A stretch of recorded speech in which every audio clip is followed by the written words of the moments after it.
Boa noite, queridos irmãos. Muito bom estarmos aqui. Estamos aqui juntos em comunidade, estamos juntos aqui na internet através do Instagram, que estamos ao vivo, e posteriormente também estamos no YouTube. E é muito bom que estamos juntos aqui. Teve mais um dia de mesa plural, foi uma bênção, não só nas vidas das pessoas que nós atingimos de alguma forma, mas principalmente nas nossas vidas, porque quando você se entrega para o teu próximo, você recebe um presente que é maior do que qualquer coisa, que é você ver vida sendo gerada ali diante de você. Isso, meus irmãos, não tem preço. Eu não trocaria isso por dinheiro nenhum do mundo. E eu fico muito feliz de participar de uma comunidade com pessoas com o coração aquecido e, na verdade, pegando fogo para fazer esse tipo de trabalho, para esse tipo de construção do reino de Deus. Eu acho que é para isso que fomos chamados. Amém? Mas eu gostaria de primeiro ressaltar dois livros aqui importantes. Eu gostaria de anunciar esses livros. O primeiro, Teologia de Favela, que é do meu querido pastor, que está presente aqui nessa noite, pastor Leonardo Léo Maltrapilho. Eu estou falando de livros que eu li, e por isso eu estou aqui para recomendar a leitura desses livros. O pastor Léo foi o organizador desse livro, um dos capítulos é dele, porém um dos outros capítulos é da nossa pastora Fabiola, que também está aqui com a gente hoje. Então eu recomendo demais essa leitura. Ela realmente para a minha vida foi transformador, porque eu tive contato com uma teologia nova, que mudou muitas coisas no meu pensar e no meu agir diante de Deus. Eu tenho certeza que pode atingir você também. Tá bom? Está aqui o livro, deixa eu mostrar mais uma vez. Você pode entrar em contato com a gente aí pelo perfil da igreja mesmo, que a gente consegue esse livro para você. O outro livro, React, Reflexões sobre a Estrutura da Igreja Evangélica Brasileira, do nosso pastor Gustavo Lacerda. Amém? Sara, aê! Boa, Sara! Sara está de volta. Sara está de volta, gente. Agora sim eu tenho. Amém. Oh, era isso, meu pai. Sinto falta da Sara.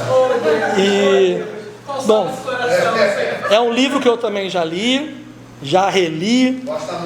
Gosto muito. Eu também. Inclusive, eu preciso dizer que essa foto que deixou ele lindo aqui foi feita por mim, tá? Eu fiz essa foto, tá?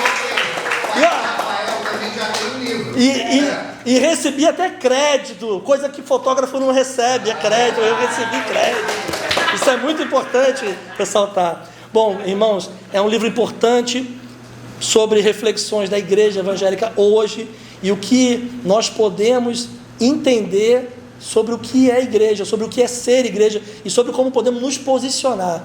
É um livro que realmente pode fazer muita diferença na sua vida. Então, se você quiser também, entre em contato com a gente, que a gente consegue esse livro aqui com um desconto até. O pastor Gustavo vai brigar comigo, mas eu consigo um desconto para você, tá bom? Só falar com a gente.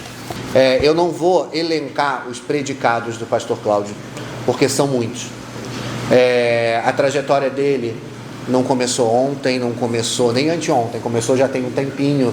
E uma das coisas que eu percebo, que eu acho que é o mais difícil na caminhada, é a perseverança. É a resiliência, porque tudo nos aponta, nos indica, nos compele a desistir no trajeto. E só dele estar aqui hoje já é um testemunho de que vale a pena, gente. Vale a pena. Ele, além de ser professor, de ser autor, de ser pastor, ele vai falar um pouquinho dele. E eu queria que depois do culto nós tivéssemos um tempinho para conversar com ele, chegar a pergunta. Acabei de perguntar, ele tem 2 livros agora que saíram. Vamos acolher como deve ser. Aquilo que eu falo, não existe igreja inclusiva, existe igreja, né, gente? Pelo amor de Deus. Toda igreja é igreja. Então, pastor, primeira vez aqui, mas a casa é sua literalmente. Eu acho estranho a gente estar numa igreja e ter que falar isso, mas de fato a casa é sua, o tempo é seu, o que você precisar, conte conosco. Tem um acolhimento. Uma coisa eu sei dessa comunidade: qualquer um que está aqui, você pode estar conhecendo hoje, mas se você precisar de qualquer um daqui amanhã, eu sei que eles vão estender a mão. Amém? Rei exaltado, o Rei exaltado no céu. Gente querida, quando eu era adolescente e comecei a ler os evangelhos, assim, a gente era muito incentivado a isso, eu gostava muito, e eu ficava sempre com uma pulguinha atrás da orelha de perceber que os evangelhos de Mateus, de Marcos, de Lucas e de João, eles eram muito parecidos, especialmente os 3 primeiros. Aquilo me chamava a atenção, e eu, meu jeito de adolescente, achava que aquilo era um pouco um desperdício. Por que eram 4 se podia ser um só, né? Por que 4, ainda mais com histórias repetidas? Tem histórias que são iguaizinhas em Lucas, em Marcos, em Mateus. Eu achava que aquilo tinha alguma coisa errada ali, e que poderia ser mais simples e ter um livro só, e facilitaria a vida de todo mundo. Passado um tempinho já estudando a teologia, eu descobri que os evangelhos é como cartas, né, que as pessoas escreviam para comunidade assim muito específica e muito diferente uma da outra. E se a gente olhar com atenção, nós vamos ver que respondiam às situações que aquelas comunidades estavam vivendo, às vezes com muita dificuldade, com muita luta, né? E é mais ou menos como a vida da gente hoje. Cada qual que entrou aqui certamente trouxe no seu coração, na sua vivência, alguma situação mais difícil, que às vezes nem compartilha tanto, mas que está lá, né? E a gente está ouvindo o evangelho e a pessoa está lá na sua situação, no redemoinho da sua vida, né? E eu então fui vendo e fui descobrindo as diferenças. E esse texto tão significativo, tão conhecido, ele foi escrito para uma comunidade que passava por situações muito difíceis de perseguição, né? Não é fácil ser perseguido, né? Agora no Brasil estão mais em destaque os filmes de pessoas que foram perseguidas, né? Agora vai estrear um outro de um jovem, né, de Recife, né? Agente Secreto, né? O novo filme, e tantos outros. A perseguição, ela não é tão fácil de ser vivida. E essa era uma comunidade que sofria muito com isso, porque na perseguição alguns aguentam firmes, outros não. E aí já vem o julgamento, né? O texto que nós lemos, algumas Bíblias trazem um títulozinho, está dizendo o grande julgamento, não é? E não é fácil então você ser julgado, porque você não foi até o final, você abandonou a sua fé.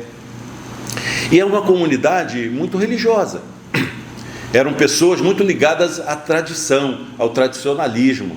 Não sei se tem alguém aqui muito ligado ao tradicionalismo. Toda igreja tem, né? Aqueles mais tradicionalistas. Essa era uma igreja assim.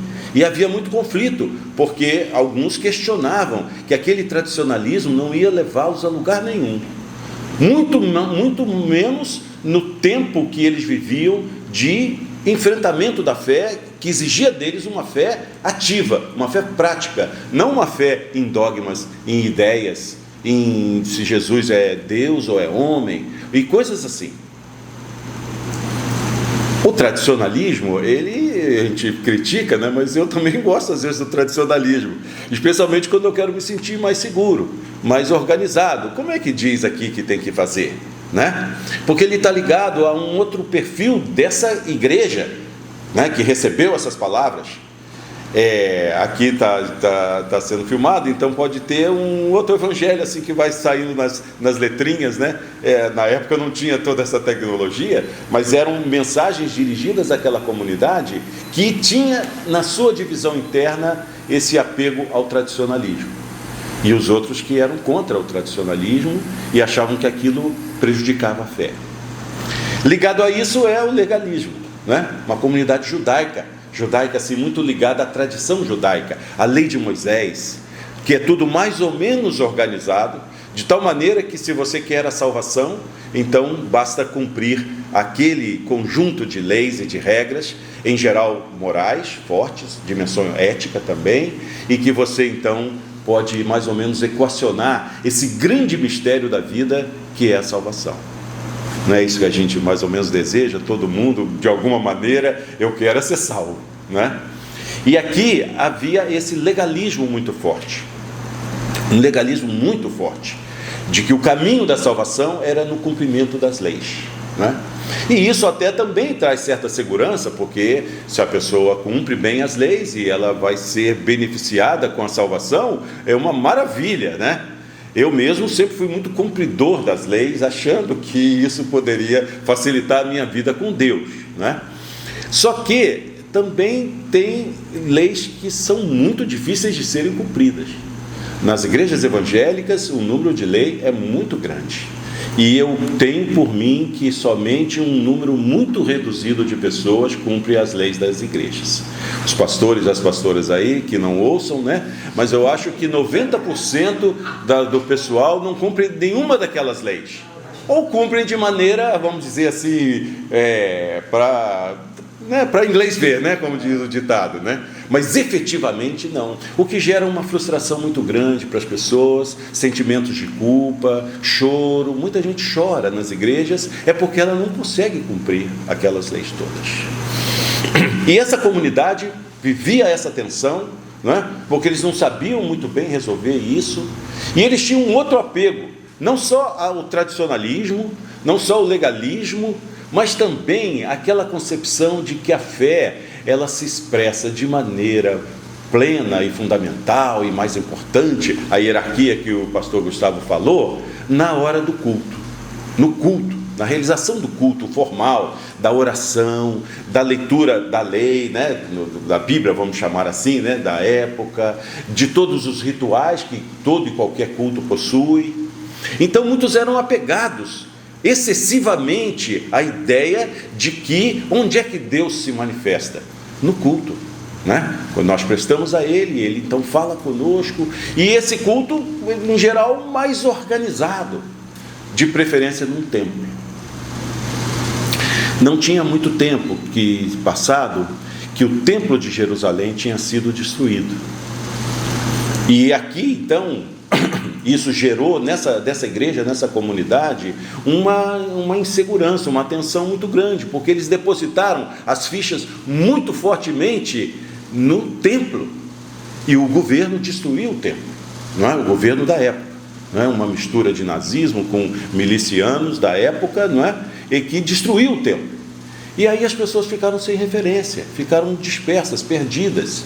E essas palavras, não somente o capítulo 25, né, mas todo o livro de Mateus, inclusive os relatos lá do nascimento de Jesus e tanta coisa bonita, era para animar essa comunidade, no sentido de mostrar para elas qual é a essência do Evangelho, qual é o ponto principal do Evangelho, né? Então aqui vem esse texto, né? Vocês imaginam uma lembrança.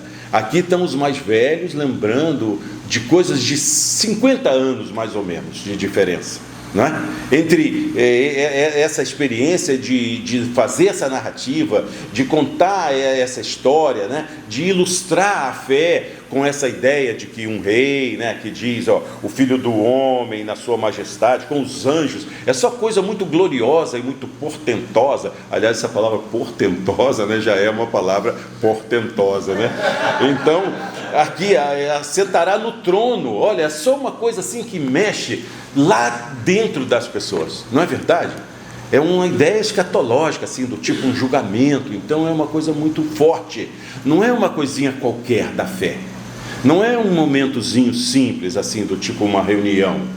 É um momento decisivo, um momento crucial.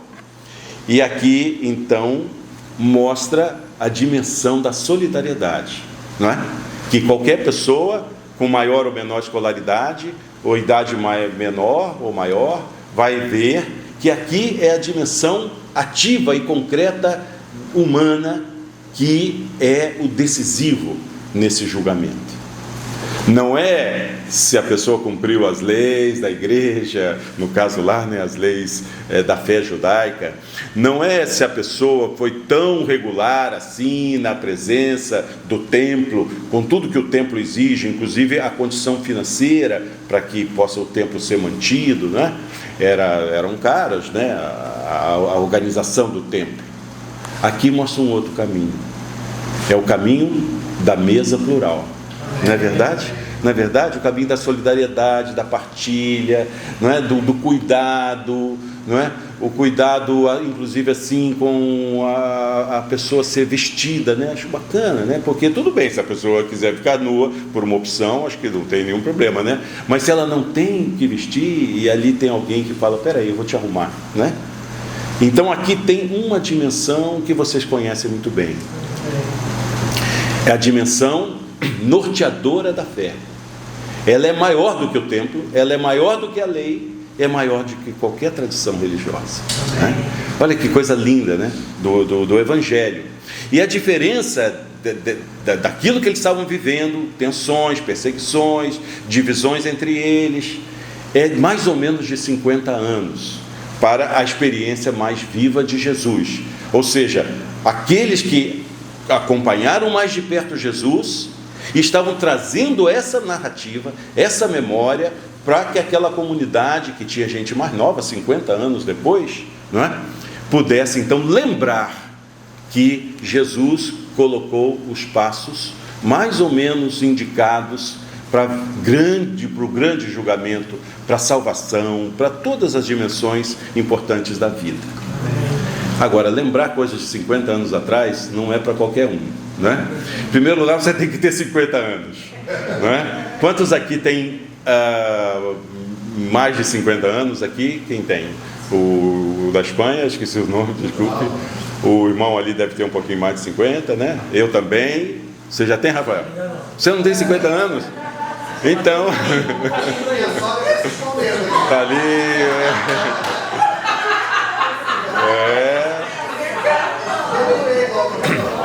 Gente, isso parece uma coisa banal, isso parece uma coisa simples, mas isso no Evangelho era fundamental que as novas gerações conhecessem o testemunho que ficou como herança, como legado de Jesus para aquelas pessoas, para que elas pudessem dizer, olha, vocês estão pensando, no passado se viveu assim, assim, assim, os textos mais ligados à vida de Jesus, né? Aqui já é uma narrativa mais né, assim, um ensinamento de Jesus, né? Mas também teve a ação direta de Jesus, quando ele pegava pães e peixes e dividia de um jeito que sobrava, né? Isso é uma coisa interessante. Porque vamos falar multiplicação, mas não está escrito na Bíblia que é multiplicação. Está escrito que Jesus chegou, reuniu os pães e peixes e que partilhou. Partilhar, que eu saiba, é dividir, não é multiplicar. E sobrou muita coisa, não é? Então, observem que essa mensagem, ela fortaleceu a fé daquelas pessoas naquela época. Trazendo de 50 anos atrás. Eu lembro coisas de 50 anos atrás. Eu tinha 13. Eu lembro de coisas belíssimas da minha mãe, que era uma pessoa simples, já falecida hoje, e que fazia coisas em casa que a gente ficava muito admirado. E ela não fazia propaganda, mas ela dava um testemunho muito bonito para mim, para minha irmã e para todo mundo ao redor. Não vou contar as histórias aqui para não me alongar, mas tem histórias belíssimas, não somente dela, de tantas outras coisas assim. E eu me lembro bem, eu era garoto, tinha 13 anos, e eu me lembro, estou com uma história aqui bem vívida, assim, bem intensa, que alimenta a minha fé até hoje, sabe? Quando eu quero, eu falo, mas vem cá, e tanta confusão da igreja, porque as igrejas também tem muita confusão. Aqui não é o caso aqui, mas as igrejas vivem tensões, né? Vivem disputas, né? Vivem incompreensões, as pessoas têm muitas frustrações hoje, né? Em tantos cantos, né? Então aí vem esse elemento que é o elemento da fé, a marca essencial do Evangelho. Então aí é bonito isso, né? Que tem um custo. Agora, a linha que divide a realização humana de solidariedade, de amor ao próximo, ou de compaixão, não é? Seja em atividades que você possa fazer individualmente, seja em atividades mais coletivas e comunitárias, como foi descrito, a linha que divide isso, que é de Deus, com aquilo que é do homem, é uma linha muito fina. Porque o passo que a gente pode dar para um endeusamento nosso próprio, eu estou falando de um modo geral, das igrejas, tudo, não é? É uma linha muito fininha. E aí então a gente pode perguntar assim, mas e a graça de Deus? Né? E a graça de Deus? Porque é um custo, mas então isso anula a graça? E eu quero trazer à lembrança a memória de um pastor, não é? Que viveu tempos atrás, de nome Dietrich, alemão, né? Sobrenome Bonhoeffer, né? Pastor. Ele morreu muito jovem, ele morreu com 39 anos, idade do Rafael aí, 39 anos, né? Foi assassinado, e ele tinha sido preso, porque foi acusado de atentar contra a vida de Adolf Hitler. Creio que alguns conhecem essa história aqui, né? Dietrich Bonhoeffer, né? E ele criou uma palavra tão bonita, que ele dizia o seguinte: não podemos perder de vista a graça de Deus. Nunca achar que a salvação é pelas obras.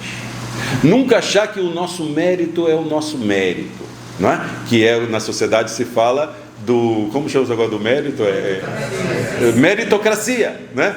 Que a meritocracia que os setores elitistas da sociedade pregam, nós não podemos traduzir para a fé, para a nossa atitude cristã de solidariedade, um tipo de meritocracia especial para nós. E observem que eu comecei minhas palavras e quero continuá-las com muito carinho, porque eu acho um testemunho belíssimo o que vocês fizeram no dia de ontem, tá? Jamais levantaria qualquer sombra de dúvida de que isso é uma forma de esconder uma meritocracia especial para um grupinho aqui que vai pensar que vai ser salvo em função disso. Tenho plena certeza disso, tá? Só que eu estou falando para mim, que acho que sou bom, que sou defensor da justiça, que sou solidário com as pessoas. E aí eu lembrei dessa frase, dessa expressão desse pastor Bonhoeffer, que ele falava que a graça não pode ser barata, que a graça é custosa, tem um custo. Não é o mesmo custo que tem na sociedade, né? Mas nós não podemos também, em nome da graça de Deus, cruzar os nossos braços e dizer, bem, eu não tenho o que fazer nessa vida, que Deus resolva as coisas e etc, etc, né? Muito bonito. Então, nessas palavras finais, eu queria lembrar de um filme. Eu gosto muito de filmes, né?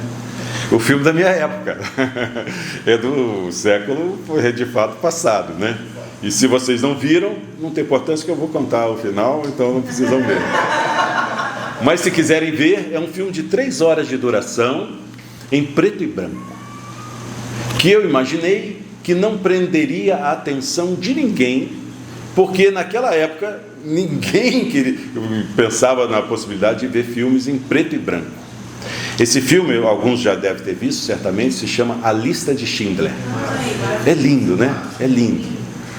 Então, se vocês se lembram, é um empresário que vai atuando, e ele, com o dinheiro dele, ele vai ajudando a recuperar, praticamente comprar a liberdade de judeus, a maioria deles que eram funcionários dele, mas era para um gesto humano, solidário, para uma mesa plural. Ele tinha uma mesa plural na cabeça dele, né?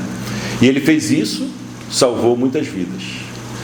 E no Talmud ele diz que quem salva uma vida, salva milhões de vidas. Achei isso bonito, né? Isso é iluminador para o trabalho que vocês fazem, nós fazemos. Quem salva uma vida, salva milhões de vidas. E no final do filme, ele é homenageado, né? Pelas famílias que ainda sobreviveram àquele terror nazista, né, miliciano, e ele fica feliz em receber a homenagem, só que quando termina a homenagem, ele fala assim: poxa, mas eu tinha um anel valioso. Não é lindo isso? Eu tinha um anel, eu podia ter salvado mais vidas.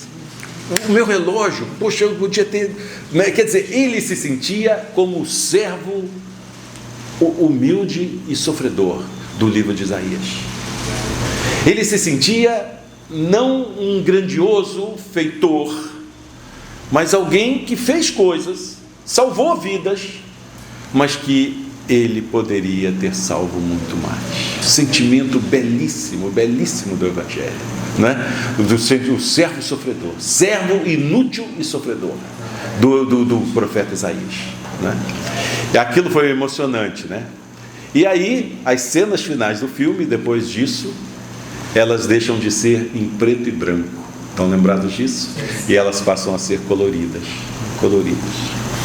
Então, eu acho que a mesa plural, a vida plural, em várias dimensões, ela vai desse preto e branco, no sentido da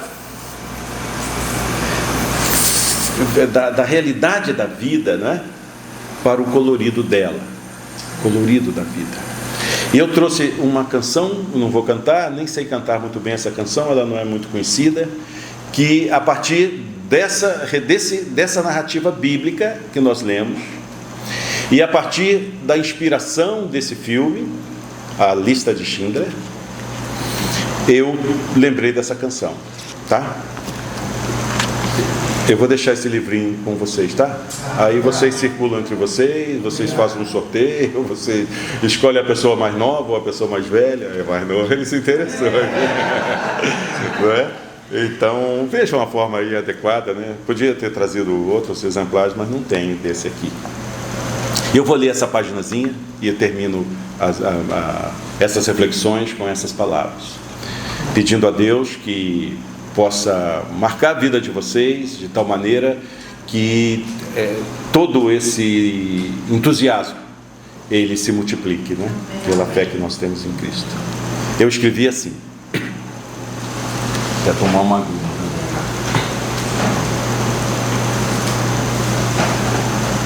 As mudanças na vida de Schindler, engendradas pela confrontação com a dor e o sofrimento de tantas vidas, me levam a recordar a linda canção de Danny Black, canção de nome Maior, que eu ouvi com a participação de Milton Nascimento e me fez pensar. Ela ficou em minha mente por muitas noites e vez ou outra volta para me alumiar. Ela diz que, a canção agora, as cores mudam, as mudas crescem, quando se desnudam, quando não se esquecem daquelas dores que deixamos para trás, sem saber que aquele choro valia ouro. Estamos existindo entre mistérios e silêncios, evoluindo a cada lua, a cada sol. Se era certo ou se eu errei, se sou súdito, se sou rei, somente atento à voz do tempo saberei. Olha que lindo. Se era certo ou se errei, se sou súdito, se sou rei, somente atento à voz do tempo saberei. Se todos nós reconhecêssemos que poderíamos e podemos fazer muito mais. O carro vendido para salvar mais 10 vidas, é do filme, é a referência do filme. Ou o broche para salvar uma ou duas que seja. E ele, Schindler, que salvou mais de 1000, se sentiu como servo inútil e sofredor, como na profecia bíblica. E o reino de Deus vai sendo fermentado por aí, graciosamente, com certo custo, é verdade, de tantos trabalhadores e trabalhadoras, de gente que busca a justiça e a paz, que cultiva a dignidade da vida, dos Júlios Lancelotes e anônimos, dos grupos que abraçam as ações sociais das igrejas e tantos outros generosos e solidários movimentos, dos que protestam contra a violência e contra as armas. Tudo sobre a maravilha da graça custosa, como se referia Bonhoeffer, assassinado pelos milicianos de sua época. Que Deus abençoe vocês. Muito obrigado.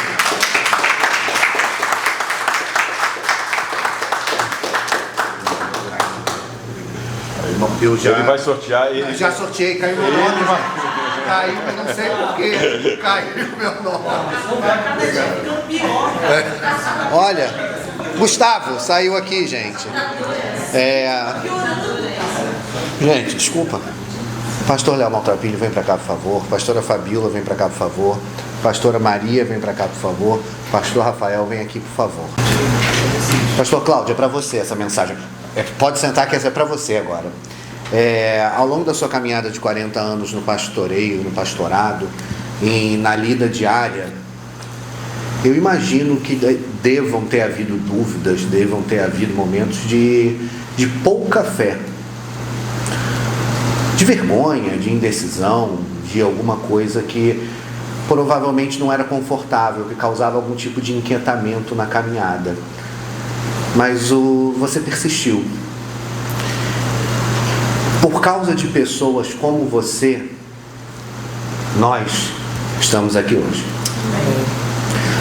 Por causa de pessoas que decidiram dar vida ao Evangelho, dar nome ao Evangelho, dar corporeidade ao Evangelho, dar sangue, suor, lágrima ao Evangelho, nós aqui nos apaixonamos por esse Evangelho. Nós somos frutos do seu trabalho. A comunidade não se chama rizoma à toa. A gente acredita nesses encontros rizomáticos que a gente não sabe o que vai dar, que a gente não vê e não sabe onde começou, a gente sabe que está no caminho. De alguma forma, o nosso rizoma que hoje aqui se encontra e gerará novos rizomas, começou muito tempo atrás e você semeou. Como nós somos frutos do seu trabalho, essa comunidade é fruto do seu trabalho. Eu queria que a comunidade ficasse de pé, por favor. Pastor Cláudio, cada vida que está aqui, o Senhor, sem conhecer, já tocou cada uma. Sem saber o que estava fazendo no que a gente chama do mover de Deus, o Senhor iniciou. O Senhor tocou na água. E aqui o resultado. Obrigado pela sua persistência. Obrigado pelo seu carinho. Obrigado pelo seu amor. Obrigado por se dispor, após 40 anos, está aqui, uma comunidade pequena, de gente semi-jovem. Semi-novo, mas podendo ainda, com tanto amor e tanto afeto, distribuir evangelho e vida. Obrigado pelo seu carinho. Amém? Uma salva de palmas, pastor. E terminar, vamos orar. Da pastor Léo Maltrapilho. Se meu filho orando agora, meu filho ia falar assim: Deus é bom, o diabo não presta, amém. Tá valendo. Tá valendo. Espírito, louvado seja a tua presença, o teu nome e o teu soprar nos nossos corações, através da administração do pastor Cláudio, através dessa igreja, através de cada irmão, cada irmã, de cada afeto. Obrigado, Senhor. Em nome de Jesus. Amém. Amém. Amém. Agora é o segundo lanche agora. A música, desculpa, Vini, volta.